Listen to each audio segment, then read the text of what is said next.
Hello and welcome to State of the Market. I'm Katie. This is my brother John. Hey everybody. And we're having a relatively slow start to the real estate market this year. Keyword is relatively. So the last 2 years we had a rocket start to the year. And this year things are a little bit slower, but historically it's normal to have a slower start to the year. So John, why don't you share a little bit about the market dynamics we're seeing right now? Right. So yeah, the days of things selling in 20 days or less are gone. We're back to normal markets where you're going to see 60 days for lower priced properties, and then up to 6 months to potentially a year for multi-million-dollar luxury properties. So it feels like a long time, but that's the norm. And the biggest reason why we've shifted towards that more normal market is the rise in interest rates.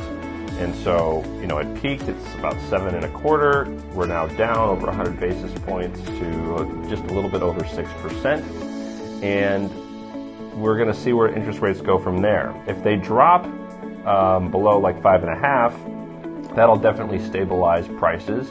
Because the rates are a little elevated, we are still seeing some downward pressure on pricing, but it's not across the board, guys. It's very zip code specific, property specific, condition specific, and so it's all about looking at every opportunity as its own thing and looking at the comps and figuring out what you're comfortable with on the spend.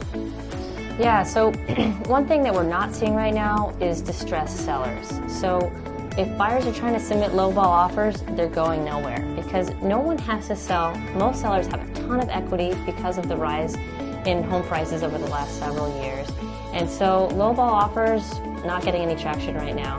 We've found that a starting offer from a buyer needs to be at about 5% or so within the asking price. If you're trying to make an offer lower than 5%, chances are you're not going to get any response from the seller, and you risk making the seller upset, and sometimes that could hurt you down the line if you really are interested in negotiating in a fair way with the buyer or with the seller. Right, and so for sellers, the inverse is kind of true. If you price your home too high, you're not going to get any response.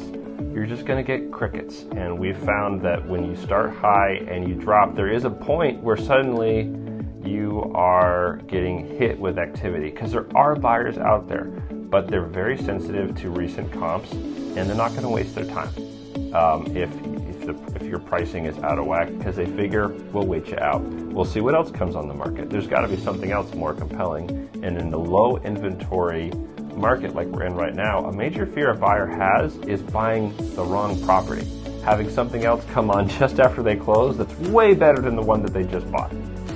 Yeah, that's a very good point. So our expectations for the next few weeks, we're expecting inventory to slowly rise, and we're also expecting new buyers to come into the market. Historically, the spring season is usually the busiest time for the real estate market, and we'll keep you posted on our end. Thanks so much, you guys. Talk to you soon.